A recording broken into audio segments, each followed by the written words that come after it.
gilasing ka. Pero ang tanong, bakit mahal na niya si Kuya Oliver ngayon? Mahal mo na ba? Oo. Bakit nga ba? Ha? Bakit mahal na niya? Mahal mo na si Oliver? Oo. Why, bakit? Kapatid ko yun. Kapatid ko yun. Bakit? Hindi ko man may paramdam noon. Kasi Hoy, marami bakit? akong- Hoy, bakit? Marami din Mahal? akong iniintindi. Kaya naisasanta. Dati hindi niya mahal. Oo. Mahal Ngayon, ko. mahal mo na. Oo, mahal ko din. Sister, kapatid. Oh. Pero dapat ang magkakapatid nagmamahalan, Kuya Oliver. Oo. Ngayon, mahal mo na si Oliver. Oo, mahal ko siya. Kapatid ko. Lubusan, Lud. Ha? Lubusan. Bakit hindi ka na makatawag kay Ate Peli ngayon? Kuha dadabrang eh. Hindi na sinasagot. Dadabrang eh. Hindi yan sinasagot. Bakit kaya? Tawag ko. Pinabayaan mo siguro. Kasi Gatorade ka daw ng Gatorade. Hindi, baka Pero na-istorbo naman sa... Pero kaya JJ, huwag kayong mag-away ni Ate Ansing kasi medyo nag-iba yung itsura niya nung sinabihan mo siyang bakit mahal mo na siya ngayon tapos sinabi mo may interest na siya. Talaga, dadabrang eh. Ngayon, may pagmamahal ka na kay Oliver. But noon, wala rin. Wala siya pagmamahal. Walang pag binabayaan mo.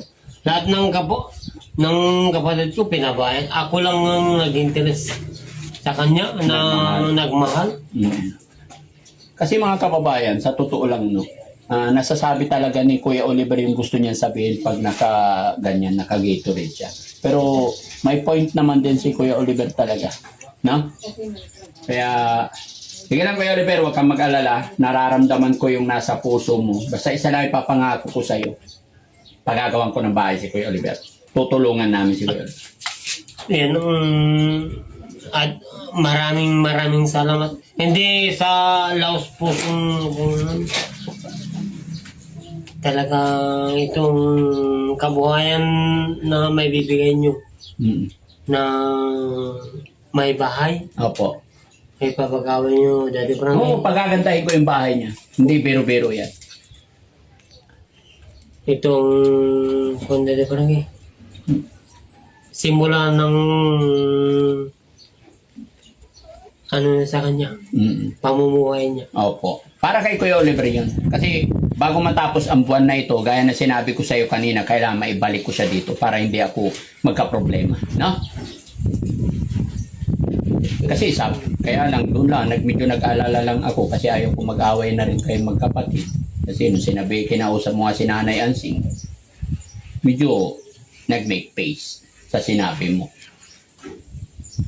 Wala rin silang pagilang ng mga kapatid ko noon dahil sa barangay. Ako talaga nag-focus kay Oliver. Mula wala yung mga magulang namin, ako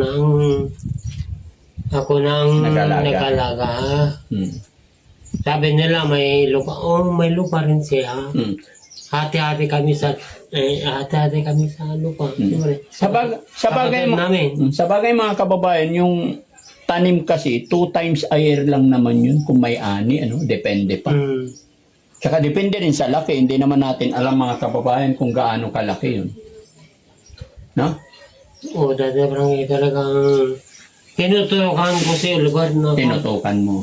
alagaan. Pero ngayon, pag naibalik ko na siya dito, sino kaya ang totoong mag-aalaga kay aalagaan na kaya ni Nanay Ansing? Sa palagay mo lang? Hindi natin masisigura. Baka ako rin dati bro. Sige. At least nandyan ka, ha? So, sige tay, hindi na kami masyado magtatagal, ha? Okay, alis na po kami. Bye-bay po. Galing lang niya sa karawan. Oo. Wait, lasing. Kung natin. Ang magkapatid nagmamahalan. Yun ang... Oo, gilasing ka. Pero ang tanong, bakit mahal na niya si Kuya Oliver ngayon?